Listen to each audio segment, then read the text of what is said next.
الحمد لله نحمده ونستعينه ونستغفره ونؤمن به ونتوكل عليه ونعوذ بالله من شرور أنفسنا ومن سيئات.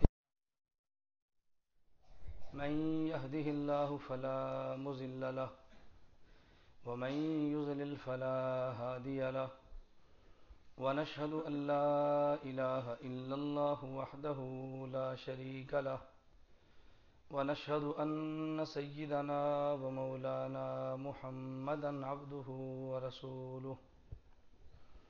أما بعد فأعوذ بالله من الشيطان الرجيم. بسم الله الرحمن الرحيم. وقضى ربك ألا تعبدوا إلا إياه وبالوالدين إحسانا.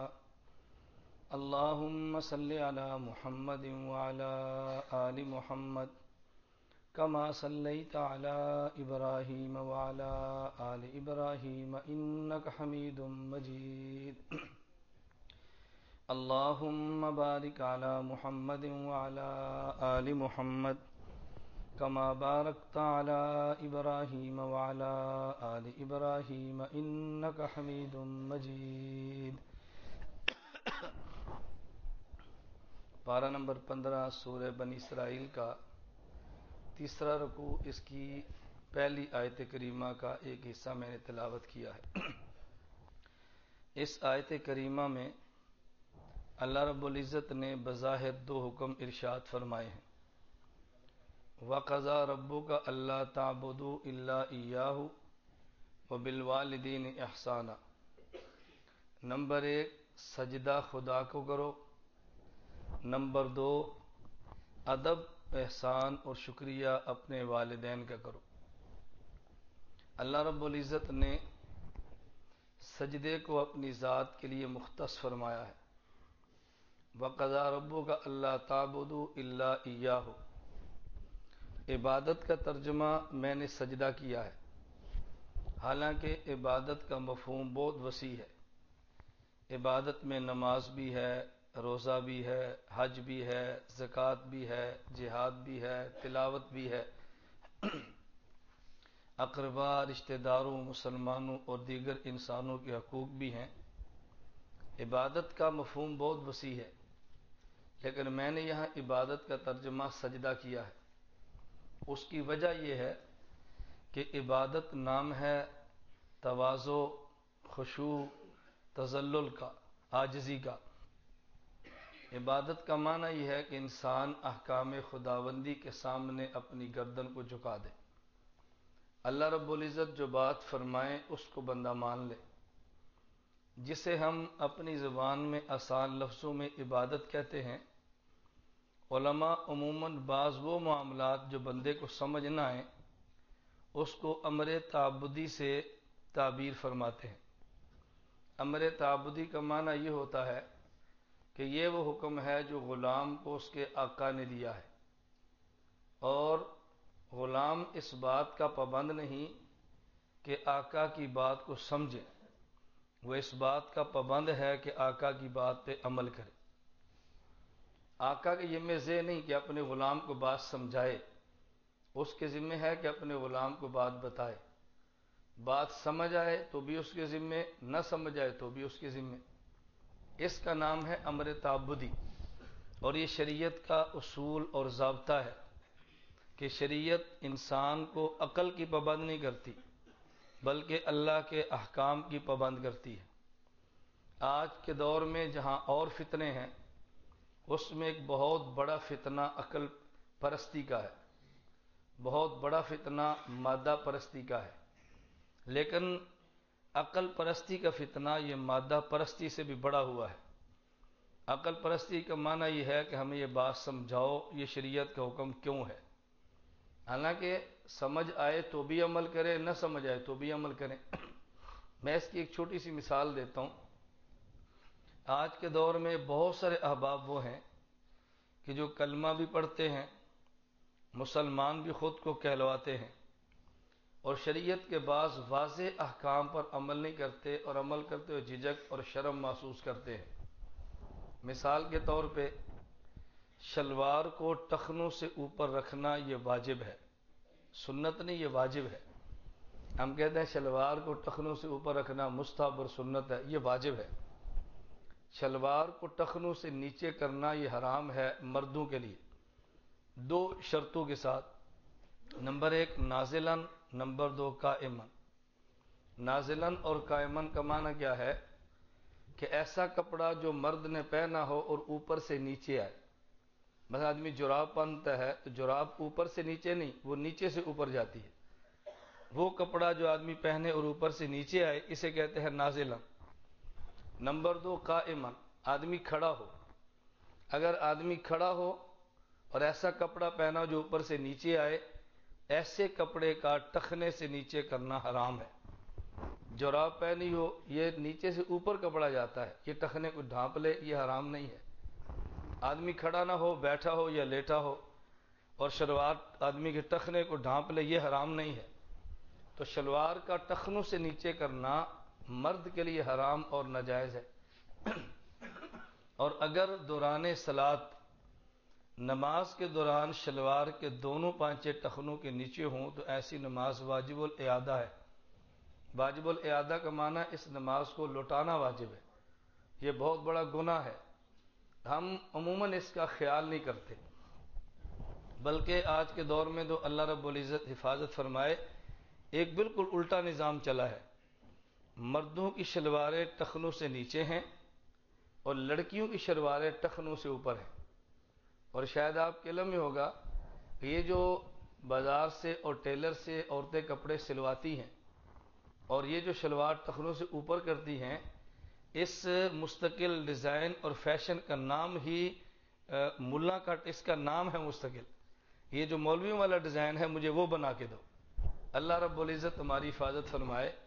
تو مرد کے ذمہ ہے شلوار ٹخنوں سے اوپر رکھے، عورت کے ذمہ ہے شلوار ٹخنوں سے ڈھانپ کے رکھے۔ عام دیہاتی آدمی کو، ان پڑھ آدمی کو یہ بات سمجھاؤ، اس کو سمجھ آتی ہے۔ اور اتنا کہہ دینا کافی ہے کہ نبی کریم صلی اللہ علیہ وسلم کا حکم ہے، ما اسفل من الکعبین من الازار ففی النار۔ نبی پاک صلی اللہ علیہ وسلم نے فرمایا کہ مرد کی جس شلوار کا وہ حصہ جو ٹخنوں سے نیچے ہو اور ٹخنوں کو ڈھانپ لے، اتنا حصہ جہنم میں جائے گا۔ اس کا معنی یہ نہیں کہ باقی جسم جنت میں جائے گا، اس کا مطلب یہ ہے کہ پورا حصہ جہنم میں جائے گا، پورا جسم۔ لیکن جہنم میں جانے کا سبب جسم کا وہ حصہ بنے گا جو ٹخنوں سے نیچے ہے اور ڈھکا ہوا ہے۔ جیسے آدمی اگر نامحرم عورت کو دیکھے، اس کا معنی یہ نہیں کہ آنکھ جہنم میں جائے گی، جہنم میں پورا جسم جائے گا اور جانے کا سبب آدمی کی آنکھ بنے گی۔ اگر کوئی انسان کان سے گانا سنے، اس کا معنی یہ نہیں کہ کان جہنم میں جائے گا، اس کا معنی پورا بدن جائے گا، لیکن جہنم میں جانے کا سبب انسان کا کان بنے گا۔ اگر کوئی آدمی اپنی زبان سے گالی دے، غیبت کرے، بہتان لگائے، چغلیاں کرے، یہ آدمی جہنم میں جائے گا۔ صرف زبان نہیں، پورا جسم جائے گا، لیکن جہنم میں جانے کا سبب آدمی کی زبان بنے گی۔ میں بات سمجھا رہا تھا، عام آدمی کو اتنا سمجھا دینا کافی ہے کہ نبی پاک صلی اللہ علیہ وسلم کا حکم ہے۔ ہمارے ہیں ابھی یہ امراض بہت کم ہیں، لیکن بیرون کی دنیا میں جو خود کو ماڈرن اور ترقی پسند اور جدید تعلیم یافتہ حضرات کہتے ہیں، ان کے ذہن میں آتا ہے کہ نہیں، یہ حکم اس دور کا ہے کہ جب سنگ مرمر نہیں تھا، جب کارپٹ نہیں تھے، جب ایئر کنڈیشن کمرے نہیں تھے، یہ اس دور کی بات ہے۔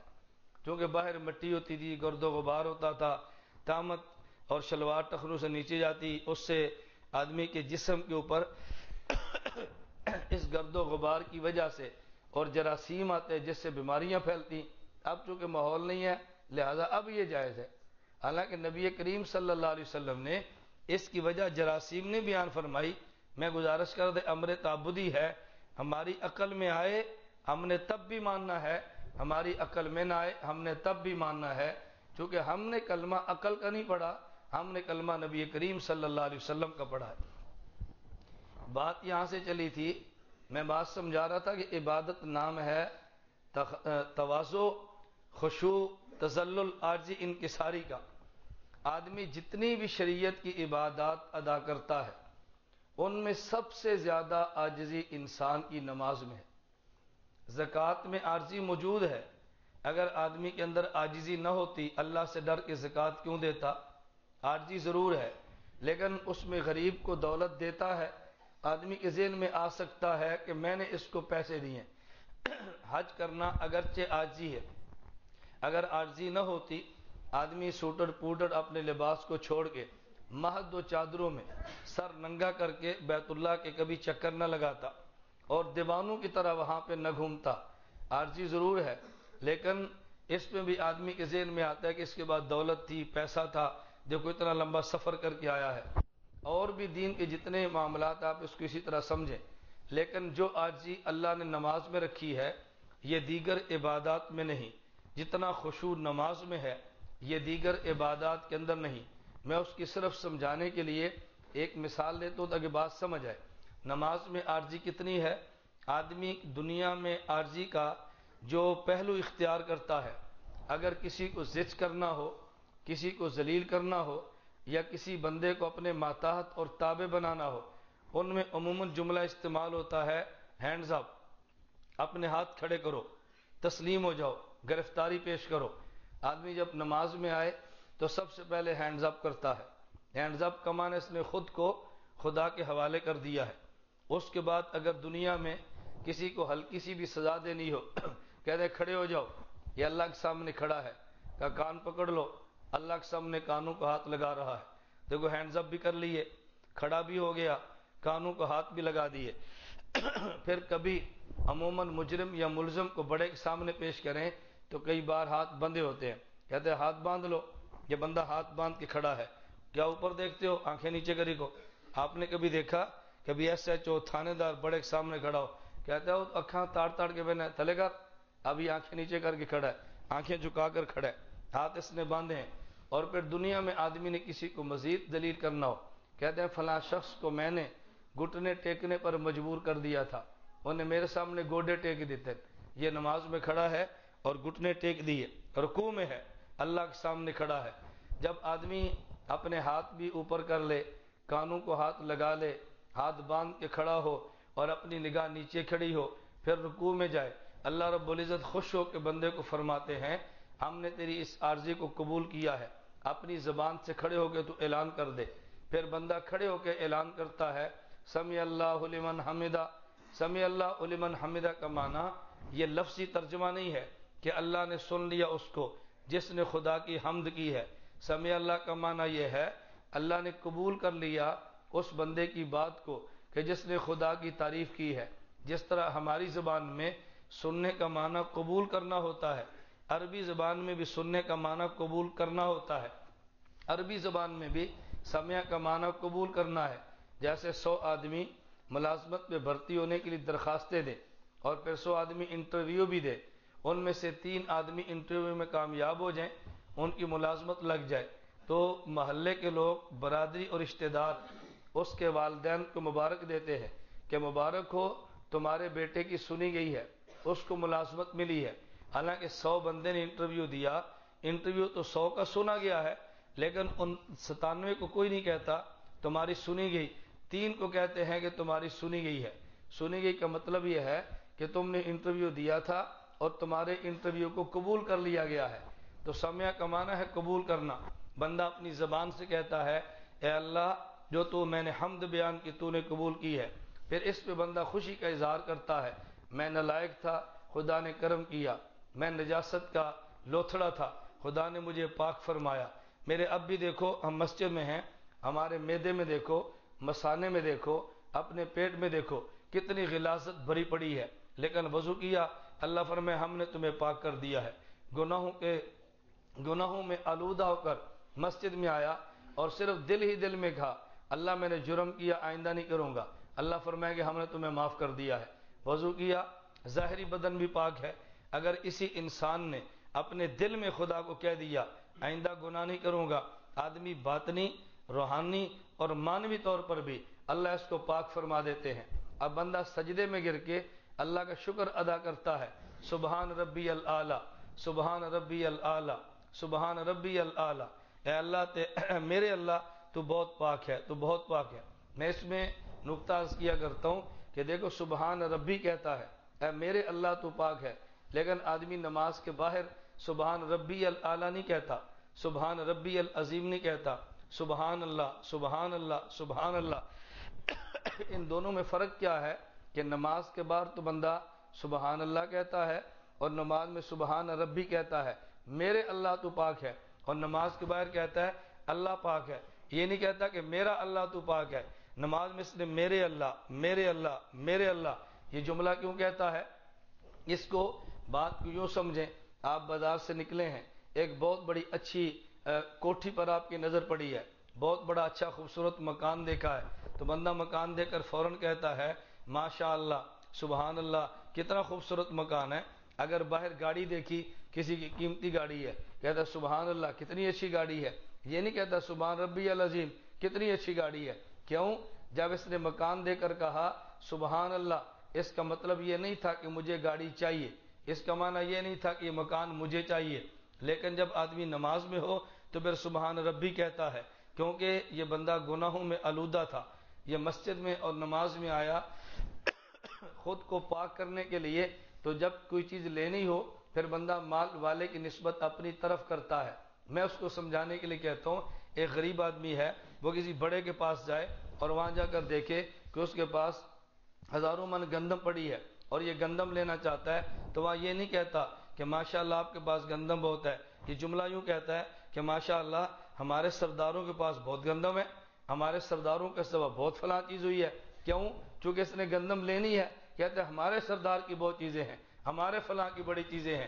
تو جب آدمی نماز میں گیا تھا پاک ہونے کے لیے، کہتے ہیں سبحان ربی میرا اللہ پاک ہے میرا اللہ پاک ہے میرا اللہ پاک ہے۔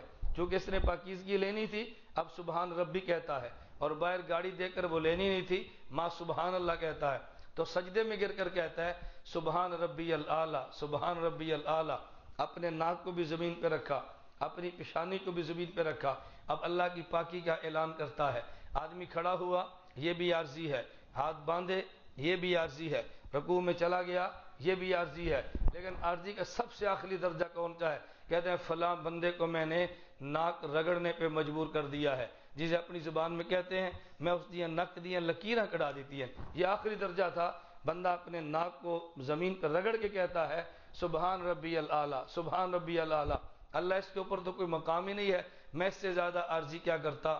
میں نے ہاتھ کھڑے کر دیے، کانوں کو ہاتھ لگا دیے، ہاتھ باندھ کے کھڑا ہوں، میں نے گھٹنے ٹیک دیے ہیں، اللہ پیشانی اور ناک کو میں نے زمین پہ رکھ دیا ہے، اللہ اب تو مجھے پاک فرما دے، اللہ اب تو مجھے پاک فرما دے۔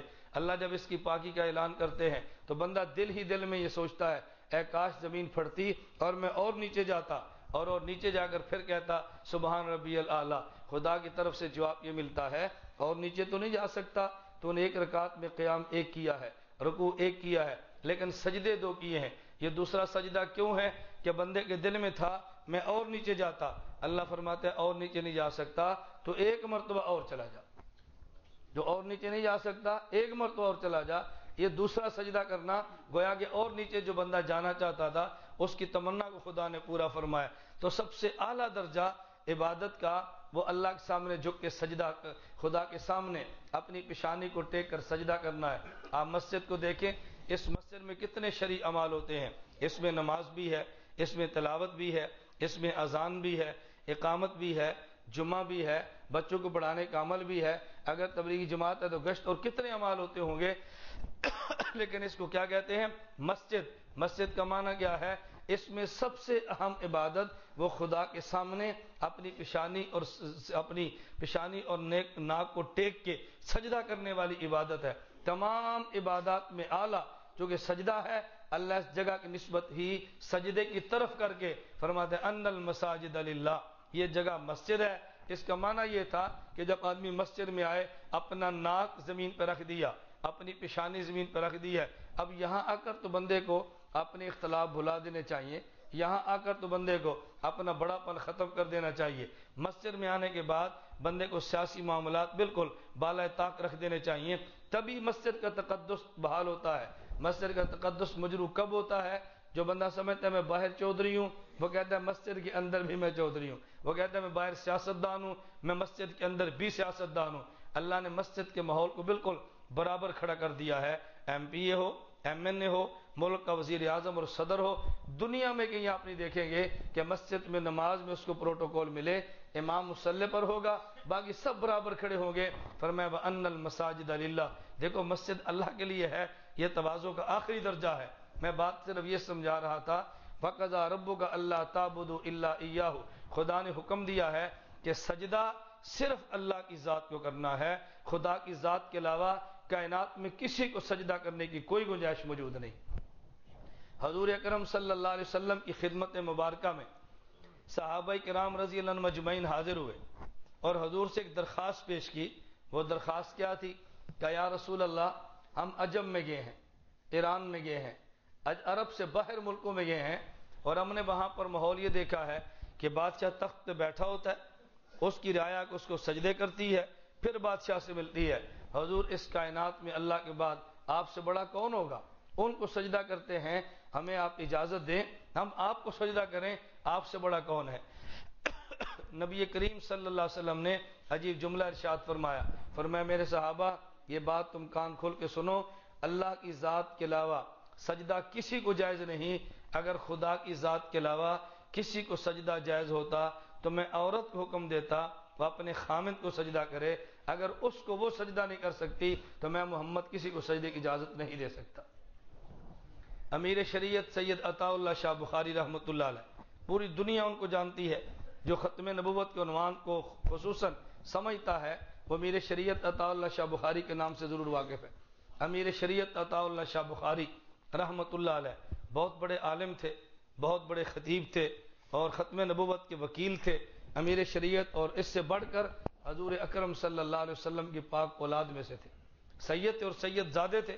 امیر شریعت سید عطا اللہ شاہ بخاری رحمۃ اللہ علیہ, حضرت شاہ جی رحمۃ اللہ علیہ فرماتے, ایک مرتبہ اسٹیج پہ خطابت کے جوبن میں آ کے فرمانے لگے کہ فرمایا جب میں حضور اور محبوب کی زلفوں کو دیکھتا ہوں تو میرا دل کرتا ہے ان کو سجدہ کر لوں, جب حضور کے رخسار دیکھتا ہوں میرا دل کرتا ہے میں سجدہ کروں, جب نبی پاک صلی اللہ علیہ وسلم کی آنکھوں کو دیکھوں تو دل کرتا ہے سجدہ کرو, میرا جی چاہتا ہے میں حضور کو سجدہ کر لوں, لیکن جب بدر کو دیکھتا ہوں نبی اس حسن و جمال والی زلفوں کو لے کے اپنے جنگ بدر میں خدا کے سامنے سجدہ ریز ہو کر کہتا ہے اللہم ان تہلک هذه الاصابۃ فلن توبت ابدا, اللہ مٹھی بھر میرے صحابہ مٹ گئے, دنیا میں تیرا نام کون لے گا؟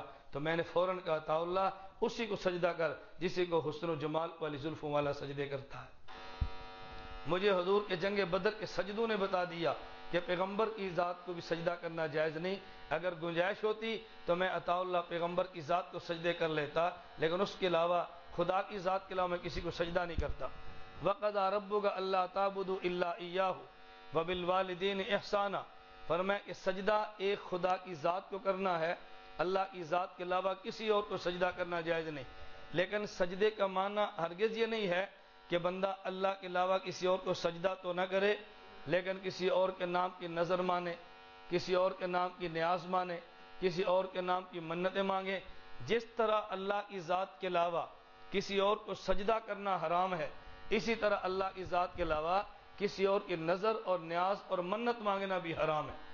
آج ہم لوگ بہت سارے کبھی لا علمی اور جہالت کی وجہ سے اپنی زبان سے جملے کہتے ہیں, اور خصوصاً وہ لوگ جو ہمارے گھروں کے باہر بھیک اور چندے مانگنے کے لیے آتے ہیں, وہ کبھی اتنا غلط جملہ اپنی زبان سے کہتے ہیں, ایمان بھی تباہ کرتے ہیں, نظریہ بھی کھوکھلا کرتے ہیں, اور ہم سے بھیک بھی لے کر چلے جاتے ہیں.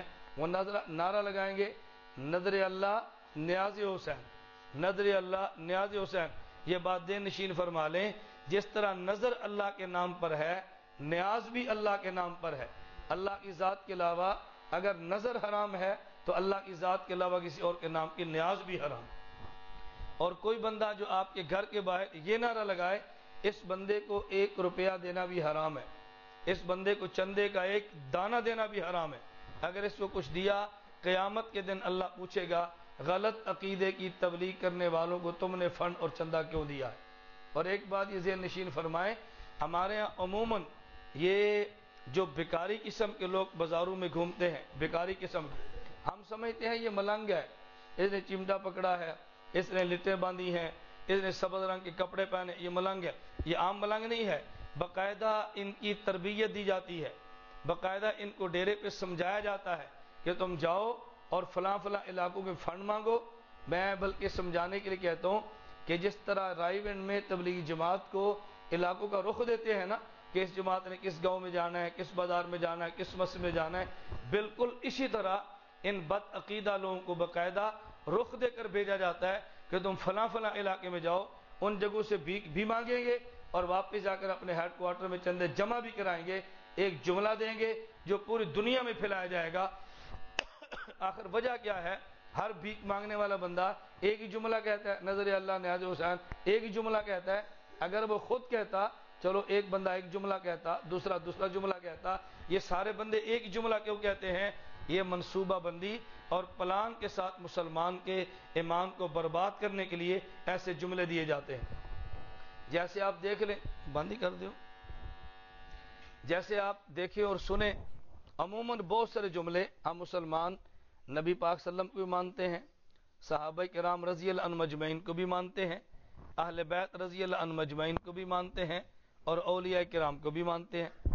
اگر کوئی شخص اللہ کے نبی کو نہ مانے یہ بھی بے ایمانی ہے. گزشتہ کل مغرب کی نماز کے بعد لاہور میں وزیر اعلیٰ ہاؤس میں اجلاس تھا, میاں شباز نے بلایا تھا, انہوں نے مجھے بلایا کہ اپنی رائے دو عید میلاد النبی کے موقع پہ یہ امن کیسے ہوگا, فلاں چیز کیسے ٹھیک ہوگی. تو میں نے اجلاس میں صاف صاف لفظ میں کہا, میں نے کہا دیکھو میاں صاحب آپ پنجاب کے وزیر اعلیٰ ہیں, اب میں کھلی آپ کو رائے دیتا ہوں, اگر آپ حضرات ملک میں امن چاہتے ہیں, فرقہ واریت ختم کرنا چاہتے ہیں, ہر مسلک والوں کو پابند کریں کہ اپنی عبادت گاہ میں رکھیں, اپنی عبادت گاہ میں رکھے. سنی اپنی مسجد میں جلسہ, بریلوی اپنی مسجد میں جلسہ, شیعہ اپنے امام بارگاہ میں جلسہ. جب یہ روڈ کے اوپر آئیں گے پھر فرقہ واریت تو ہوگی. جب روڈ کے اوپر آئیں گے ہماری مسجد کے سامنے نعرہ لگے گا, ہمارے نمازی غصہ چڑھے گا, ہم ان کے گھر کے سامنے گالیاں دیں گے, ان کو غصہ چڑھے گا. اگر آپ یہ چاہتے ہیں کہ پاکستان میں اور خصوصاً پنجاب میں یہ فرقہ واریت نہ پھیلے اور یہ قتل و غارت نہ, اس کا حل کیا ہے؟ ہر مسلک والوں کو پابند کرو, اپنی مسجد میں عبادت کریں, اپنی جگہ پہ عبادت کریں. اب بتاؤ اگر یہ بازاروں کی عبادت ختم ہو جائے تو ملک میں امن ہوگا یا نہیں ہوگا؟ امن بھی ہوگا, سکون بھی ہوگا. ہماری تبلیغی جماعت کا بین الاقوامی سطح پہ کتنا بڑا نیٹ ورک ہے, کتنا بڑا. اس سے بڑی دنیا میں کوئی مسلکی, کوئی مذہبی, کوئی سیاسی جماعت نہیں ہے جتنی بڑی ہماری تبلیغی جماعت ہے. لیکن اجتماع کرنا ہو شہر سے باہر, وہ رائے ونڈ میں 10 مربع زمین ہے, اپنا کام چل رہا ہے. اگر شب جمعہ کا اجتماع ہے ایک جگہ پر ہے, 10 بندے ہیں تو مسجدوں میں گھومتے ہیں, کبھی روڈ بلاک کیا ہو, کبھی کسی گھر کے سامنے کھڑے ہو کے گھر کا امن و سکون برباد کیا ہو. جب یہ ماحول ہوگا تو پھر ظاہر ملک میں فرقہ واریت ختم نہیں ہوتی, فرقہ واریت بڑھتی ہے. خیر پھر بعد میں ہمارے صوبائی وزیر قانون رانا ثناء اللہ صاحب کہنے لگے کہ رائے تو بڑی معقول ہے لیکن ہم اس کو طاقت کے زور پر روک نہیں سکتے. ہم دوبارہ ایک ایسا اجلاس بلائیں گے جس میں تمام مسالک کے علماء ہوں گے اور جس پر آپ لوگ اتفاق کر لیں, جلوس کہاں تک جانا ہے, جلسہ کہاں تک ہونا ہے, ہم اس کو قانون بنا دیں گے. میں نے کہا پھر بات تو وہی ہوئی کہ فرقہ واریت کو ختم کرنا نہیں ہے, فرقہ واریت ختم کرنے کی باتیں ضرور کرنی. میلاد النبی, میں اصل بات یہاں سے چلی تھی, میں نے کہا کہ اللہ کے پیغمبر کی ذات کے ساتھ محبت یہ ہمارا ایمان ہے, لیکن حضور کے ساتھ محبت کا معنی یہ نہیں ہے کہ 12 ربیع الاول کا دن آئے آپ روڈ بلاک کر دو, مریض موجود ہیں, ہسپتال کوئی نہیں جا سکتا, گھر میں مہمان ہے, دکان سے سامان کوئی نہیں لا سکتا. کیوں؟ اس لیے کہ میلاد النبی کا جلوس, عید میلاد النبی کے نام پہ جلوس نکالا جا رہا ہے. اور ظلم کیا ہے؟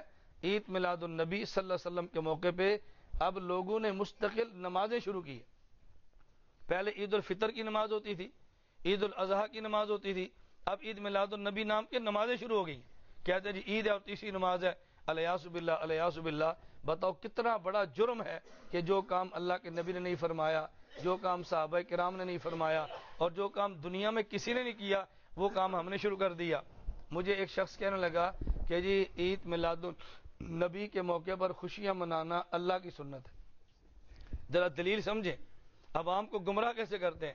مجھے کہتا ہے عید میلاد النبی کے موقع پر خوشیاں منانا اللہ کی سنت ہے. میں نے کہا وہ کیسے؟ کہتا ہے جب حضور پاک صلی اللہ علیہ وسلم پیدا ہوئے تھے تو وہاں اتنی روشنی ہوئی کہ کس طرح کے وہ کنارے حضور کو امی حضور صلی اللہ علیہ وسلم کی والدہ کو نظر آ گئے, فلاں چاند روشن ہوا, فلاں ستارہ روشن ہوا, اور پورے آسمان کو جگمگ خدا نے کر دیا. یہ اللہ کی سنت ہے. میں نے کہا حضور کی پیدائش ہونے پر اللہ نے ایک بار کیا تھا یا ہر سال کیا تھا؟ ہم نے مانا کہ اللہ نے روشنی کی ہے ایک سال یا ہر بار؟ کہتا جی ایک ہی بار. تو میں نے کہا جب اللہ نے ایک بار کیا ہے اس ایک بار کو آپ لوگ بھی مان لیں, ہم اس کا کب انکار کرتے ہیں؟ اگر تو حضور کی پیدائش کے دن ہر سال اللہ پاک نے یوں روشنی کی ہو, پھر ہمیں بات سمجھ آتی ہے کہ اللہ پاک کی سنت ہے, کچھ عقل سے کام لو. اور ایک بات آپ اچھی طرح سمجھیں, 12 ربیع الاول نبی پاک صلی اللہ علیہ وسلم کی پیدائش کا دن ہے. یہ سب سے زیادہ ضعیف اور کمزور قول ہے. اس میں تاریخ میں مختلف روایات ہیں. حضور کی ولادت رمضان کی ہے, حضور کی ولادت محرم کی ہے, حضور کی ولادت ربیع الاول کی ہے, پھر ربیع الاول میں 8 ربیع الاول بھی ہے, 9 ربیع الاول بھی ہے, 12 ربیع الاول بھی ہے. کئی دن ہیں. اللہ کی شان دیکھو.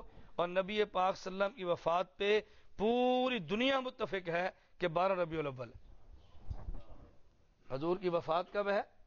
پوری دنیا, پوری تاریخ متفق ہے کہ حضور کی وفات 12 ربیع الاول پر ہے. بتاؤ کہ بندہ اپنے باپ کے مرنے والے دن خوشیاں نہیں مناتا, ماں کے موت کے دن پر خوشیاں نہیں مناتا, یہ کیسا مسلمان ہے کہ حضور کی موت کے دن پہ خوشیاں منا رہا ہے؟ اور قوم بالکل پاگلوں کی طرح لگی ہے کہ یہ حضور کی پیدائش کا دن ہے. اچھا, عجیب بات سوچنے کی یہ ہے, حضور پاک کتنے بڑے آدمی تھے, حضور کی وفات کا دن امت کو یاد ہے, حضور کی پیدائش کے دن کا امت کو نہیں پتا. اگر یہ دن پیدائش کا منانا ہوتا, اللہ پاک پیدائش کا دن امت کو بتا دیتے نا. پیدائش کا دن نہیں بتایا کون سا ہے, وفات کا پوری دنیا کو پتا ہے. حضور پیر کے دن فوت ہوئے ہیں اور نبی پاک صلی اللہ علیہ وسلم 12 ربیع الاول کو فوت ہوئے ہیں. یہ وفات کے دن موجود ہے, لیکن اسی دن وفات ہے اور لوگ اس دن پہ خوشیاں منا رہے ہیں. اللہ میں بات سمجھنے کی توفیق عطا فرمائے. میں نے خیر گزارش یہ کی ہے کہ نبی کریم صلی اللہ علیہ وسلم کی ذات گرامی, صحابہ کرام کی ذات گرامی, اولیاء کرام کی ذات گرامی, یہ ہمارے لیے قابل قدر بھی ہے, قابل احترام بھی ہے, قابل عظمت بھی ہے. اصل جو بات سمجھنے کی ہے وہ یہ ہے کہ حضور پاک صلی اللہ علیہ وسلم جس کام کے لیے دنیا میں تشریف لائے تھے, ہم اس کام کو سمجھیں. اگر عید میلاد النبی کے دن بھی قوم نے ظلم کیا تو بتاؤ یہ کون سا حضور کی آمد پہ ہم نے خوشی منائی ہے؟ یعنی عجیب بات یہ ہے, میلاد النبی کا جلوس ہوگا اور بجلی واپڈا کی چوری کریں گے. یہ حضور کی ولادت پہ کون سی خوشی ہے؟ یعنی میلاد النبی کا جلوس ہے اور چوری کس کی ہے؟ واپڈا کی بجلی چوری ہو رہی ہے کہ کیا جی میلاد کا جلوس جا رہا ہے. تو چوریاں کر کے حضور کا میلاد منانا, اس کی شریعت میں کوئی گنجائش موجود ہے؟ اور جس کام سے نبی پاک نے منع فرمایا اس کی رتی برابر گنجائش موجود ہے. حضور اکرم صلی اللہ علیہ وسلم کے نواسے حضرت حسن یا حسین رضی اللہ تعالیٰ عنہما, وہ حضور کے پاس تشریف لائے. مسجد نبوی میں کچھ کھجوریں صدقے کی موجود تھی. حضور کے نواسے نے کھجور کو لیا اور اپنے منہ میں بچے تھے, نبی پاک صلی اللہ علیہ وسلم نے انگلی مبارک کو حلق میں ڈال کر باہر نکالا. فرمایا دیکھو حضور کی اولاد کے لیے صدقے کے مال کو کھانا جائز نہیں ہے.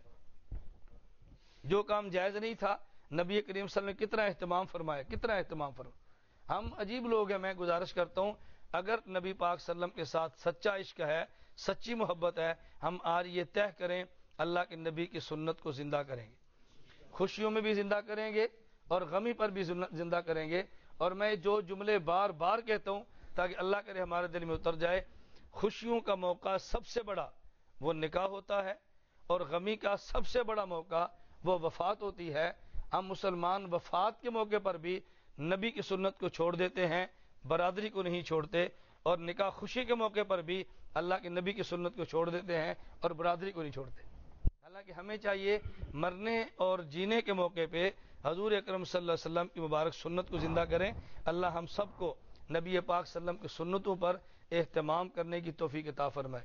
تو میں نے آپ کی خدمت میں بس آخری گزارش یہ کرنی ہے کہ حضور کی آمد پر ہمیں خوشی ہے, ہمارا ایمان ہے, نبی کے آنے پر خوش بھی ہونا چاہیے, لیکن پیغمبر کی آمد پر 12 ربیع الاول کے نام پہ جو میلاد کے جلوس نکالے جاتے ہیں اس کی شریعت میں کوئی گنجائش نہیں ہے, اس کی شریعت میں کوئی اجازت بھی نہیں ہے. اور یہ جو ہمارے یہاں رواج چلا ہے, اللہ کا بڑا شکر ہے, اللہ پاک نے ہمارے اس پورے گاؤں کو ان بدعات سے محفوظ رکھا ہے. اللہ آئندہ بھی ان بدعات سے محفوظ رکھے. یہ جو اس موقع پر جھنڈیاں لگانا, اس موقع پر سجانا, آپ وہ پیسے لیں کسی غریب کو دے دیں, صدقہ کر دیں, کسی بیوہ کو دے دیں, یتیم کو دے دیں, کسی غریب آدمی کو اس سے علاج کرا دیں. کتنے آپ کے گاؤں میں ایسے غریب لوگ موجود ہیں کہ جن کی جیب میں علاج کرانے کے لیے پیسے موجود نہیں ہیں. کتنے غریب وہ لوگ موجود ہیں جو اپنی بچی کا نکاح کرنا چاہتے ہیں, مہمانوں کے کھلانے کا ان کے پاس پیسہ موجود نہیں ہے. کتنے وہ غریب لوگ موجود ہیں کہ جن کے پاس سردی کا سویٹر نہیں ہے, سردی کی جرابیں نہیں ہیں, سردی کی ان کے پاس ایک جرسی یا ایک چادر نہیں ہے، یہ پیسہ لیں اور غریب کے حوالے کر دیں، خدا کی قسم اس پر پیغمبر کی ذات بہت خوش ہوگی، اس پہ حضور بہت خوش ہوں گے کہ میرے امتی نے میرے لیے کام کیا ہے، اس پہ نبی پاک صلی اللہ علیہ وسلم کی ذات گرامی بہت خوش ہوگی۔ ہم ان معاملات پر توجہ نہیں کرتے اور بدعات پہ بھرپور زور دیتے ہیں۔ میں نے جو مضمون شروع کیا تھا بس اسی کو میں سمیٹ کر بات ختم کرتا ہوں۔ اللہ پاک نے حکم دیا ہے عبادت صرف کس کی کرنی ہے؟ اللہ کی، اور ادب کس کا کرنا ہے؟ والدین۔ ادب کس کا؟ والدین۔ یہ بات سمجھ لیں، اللہ کے نبی کو اللہ کی عبادت اس لیے ہے، اللہ ہمارے خالق ہے، اور والدین کا ادب اس لیے ہے کہ وہ ہمارے ماں اور باپ ہیں۔ اللہ کے حکم سے ہمیں وجود ملا ہے اور والدین کی وجہ سے وجود ملا ہے۔ اللہ ہمارے خالق ہیں اور والدین ہمارے وجود کا سبب ہے۔ سجدہ خدا کی ذات کو کریں اور ادب اور احترام دنیا میں سب سے زیادہ والدین کا کریں، سب سے زیادہ۔ اللہ رب العزت کی ذات ہر حال میں خالق ہوتی ہے، اگر صحت اللہ دے تب بھی خالق ہے، بیماری دے تب بھی خالق ہے۔ اللہ کی ذات اگر بندے کو دولت دے دے تب بھی اللہ کی ذات خالق ہے، اللہ اگر فقر دے دے تب بھی اللہ کی ذات خالق ہے۔ ہر حال میں سجدہ اللہ کی ذات کو کرنا ہے، کسی حال میں بھی خدا کی ذات کو سجدہ چھوڑے مت۔ ہمارے ایک مستقل ایک واقعہ درج ہے، کہتے ایک آدمی نیک تھے، بزرگ تھے، ہر سال وہ جاتے حج کے لیے، ایک مرتبہ، دو مرتبہ، تین مرتبہ، غالباً شیخ ذکریہ رحمۃ اللہ غالباً لکھا ہے، اور کئی سال تک حج پہ جاتے رہے، اور ہر سال ان کو وہاں سے یہ آواز ملتی کہ تمہارا حج قبول نہیں ہے۔ اگلے سال پھر چلے جاتے، آواز آتی تمہارا حج قبول نہیں ہے۔ آئندہ سال پھر جاتے، آواز تمہارا حج قبول نہیں ہے۔ تو لوگوں نے پوچھا کہ جب آپ کا ہر سال آواز آتی ہے حج قبول نہیں ہے، آپ آنا چھوڑ دیں؟ انہوں نے فرمایا اگر میں یہاں نہ چھوڑ دوں، اس در کے علاوہ پھر کس در پہ جاؤں؟ اس در کے علاوہ میں کس در پہ جاؤں؟ اسی پر ہی آنا ہے، آج قبول نہیں، کل قبول ہے، پرسوں ہے۔ کہتے ہیں انہوں نے غالباً 39 یا 40 حج کیے اور ہر سال یہ آواز تھی کہ تمہارا حج قبول نہیں ہے۔ 40واں یا 41واں حج تک پھر گئے، اس وقت غیب سے آواز آئی ہم نے تمہارے سارے حج قبول کر لیے اور تمہارے ساتھ کی وجہ سے جتنے لوگوں نے حج کی ان کے بھی قبول کر لیے۔ کسی حال میں بندہ خدا کے در کو چھوڑے مت۔ ہم لوگ بہت جلد باز ہیں اور بڑی جلدی چھوٹی چھوٹی باتوں پریشان ہو جاتے ہیں۔ اولاد نہیں ملی، کبھی لیٹ رکھی ہے، کیوں؟ میں نے فلاں دربار پہ کٹوانی ہے، اور کبھی اولاد ملی، کہاں جا رہے ہو؟ فلاں قبر پہ جا رہا ہوں، میں نے وہاں منت مانگی ہے۔ بتاؤ مسجد سے زیادہ کوئی مقدس جگہ ہو سکتی ہے؟ نماز سے بڑی کوئی عبادت ہو سکتی ہے؟ ہم منت مانگیں مسجد کی، آپ منت مانگے اللہ تو میرا کام کر دے، آئندہ مہینے کا بل مسجد کا میں ادا کروں گا۔ اور مسجد کی روشنی کرنا کوئی چھوٹی سی کام نہیں ہے۔ نبی پاک صلی اللہ علیہ وسلم مسجد میں تشریف لے گئے، مسجد نبی پہلے چراغ نہیں تھا، کوئی جدید قسم کا اس دور کا کوئی جدید چراغ ہوگا وہ جلا۔ حضور پاک بڑے خوش ہوئے، فرمایا بھی یہ آج ہماری مسجد نبی کو خوش کس نے کی ہے؟ ایک صحابی نے عرض کیا کہ یا رسول اللہ میں نے خوش کی، میں نے یہ لائٹ اس دور میں جو لائٹیں کی تھی میں نے کی ہے۔ فرمایا تم کہاں سے یہ چراغ لائے ہو؟ مدینہ میں تو نہیں ہوتا۔ انہوں نے کہا جی فلاں علاقے عجم کا سفر کیا اور وہاں مجھے نظر آیا، بہت پسند تھا، تو میں نے کہا چلو مسجد نبی کے اندر دے دیتا ہوں۔ نبی پاک صلی اللہ علیہ وسلم فرمانے لگے اگر میری ان 4 بیٹیوں کے بعد کوئی بیٹی ہوتی اس کا نکاح آج میں تم سے کر دیتا۔ مسجد کو روشن کرنا اتنا بڑا کام، اتنا بڑا کام۔ اور میں بعض مرتبہ بہت سارے مقامات پہ سفر کرتے ہیں نا، اتنی خوشی ہوتی ہے، بس اگر اتنی اچھی چیزیں مسجد میں لگی ہوتی ہیں، بھئی یہ کہاں سے لائے؟ کہا جی فلاں جگہ سے بندے نے دی تھی، ہم نے کہا مسجد سے بہتر اس کا کوئی حل نہیں ہے۔ اور آپ عرب میں جائیں، اللہ جانے کی توفیق عطا فرمائے، یقین کریں میں کئی بار بندہ دیکھتا ہے حرم کے باہر لوگ قیمتی قسم کی بخور خوشبو لے کر کھڑے ہیں اور اس کا دھواں سے پھینک رہے ہیں تاکہ مسجد میں جانے والا ہر بندہ خوشبو لے کر لوگ کھڑے ہیں کہ مسجد میں آنے والے ہر بندے کو خوشبو لگاؤ۔ اللہ توفیق عطا فرمائے تو منت مانگو بھائی کہ اس مرتبہ مسجد کا بل میں ادا کروں گا، فلاں چیز میں ادا کروں گا۔ اس کی منتیں مانگو جو منت مانگنے کی چیزیں ہیں، فلاں جگہ کی منتیں مانگنا یہ شریعت میں جائز اور حرام ہے۔ تو سجدہ اور عبادت کس کی کریں گے؟ صرف اللہ کی ذات کی۔ اور ادب کن کا ہے؟ والدین۔ استاذ کا ادب الگ ہے، رشتہ داروں کا الگ ہے، بڑوں کا الگ ہے، لیکن خصوصی طور پہ اللہ پاک نے ماں اور باپ کا ذکر فرمایا، ان کا تم نے ادب ضرور کرنا ہے۔ اور 5 حکم خدا نے فرمائے، میں 5 سنا کے بعد ختم کرتا ہوں۔ فرمائے بات ذہن نشین کر لو، اما یبلغن عندک الکبر احدہما او کلاہما فلا تقل لہما اف۔ نمبر 1، اپنے والدین کو کبھی اف بھی نہ کہنا، اپنے والدین کو کبھی اف بھی نہ کہنا۔ والدین کو اف نہ کہنے کا مطلب یہ ہے، توجہ رکھنا، والدین کو اف نہ کرنے کا معنی یہ ہے اگر دنیوی معاملات میں ماں اور باپ کی وجہ سے کبھی نقصان ہو جائے تو یہ نہ کہنا او بہت افسوس ہے ابا، یہ تو میری گل مندا ہے یہ نہیں سی ہونا، اپنے والد کو اتنا جملہ بھی نہ کہو، اللہ کو یہ بھی گوارا نہیں کہ تم اپنی ماں اور باپ کو اف کہو۔ فرمایا بلا تنہرہما، اپنے والدین کو ڈانٹنا مت، ان کو جھڑکنا مت، ایسا کبھی نہ کرنا۔ وقل لہما قولا کریما، والدین سے بات بڑی نرمی سے کیا کرو، ابا جی امی جان، ابا جی امی، نرمی سے بات کرو۔ واخفض لہما جناح الذل من الرحمہ، اپنے والدین کے سامنے اپنے بازو کو جھکا دو، بازو کو پھیلا دو، ان کی بات پر کبھی بھی بحث و تمیز نہ کرو، والدین کی بات مانو۔ وقل رب ارحمہما کما ربیانی صغیرا، اللہ نے کیسی تعلیم دی ہے، فرمایا تم نے بات بھی نرم کہنی ہے، ڈانٹنا بھی نہیں ہے، وہ بھی نہیں کہنا، والدین کا ادب بھی کرنا ہے، اور سب سے اہم بات یہ عمل سے بھی کرو، اور ساتھ اپنی امی اور ابو کے لیے دعائیں بھی مانگو۔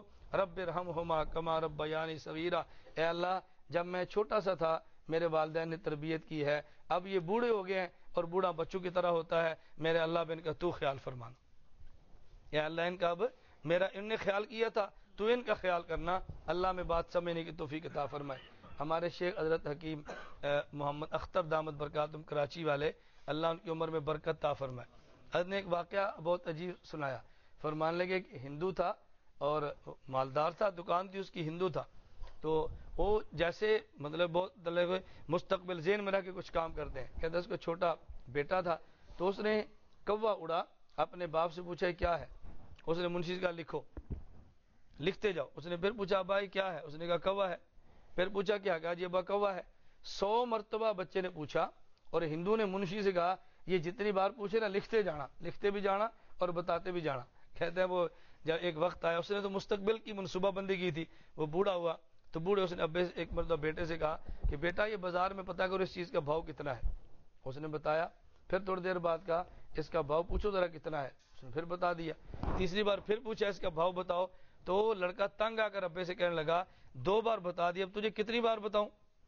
وہ ہندو نے اپنے منشی سے کہا رجسٹر لاؤ ذرا، وہ پرانا، وہ رجسٹر کا اس میں ذرا دیکھو، انہوں نے کہا دیکھا، انہوں نے کہا بیٹا اس کو پڑھ ذرا، تو اس نے پڑھا، اس میں لکھا یہ کیا ہے، کہا کوا، یہ کیا ہے کوا، یہ کیا ہے کوا، 100 بار لکھا تھا۔ انہوں نے کہا بیٹا تو 100 بار پوچھے ایسی کی ہے، تو میں تمہیں 100 بار ادھر سے کہاں ہے، تو تیسری بار ہی تانگ آ گیا،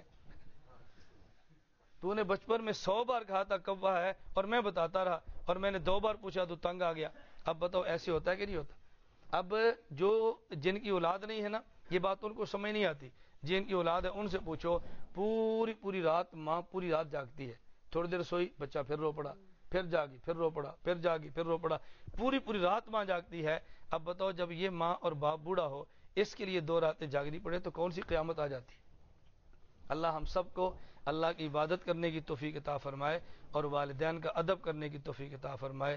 آخر دعوانا ان الحمدللہ رب العالمین۔ سنت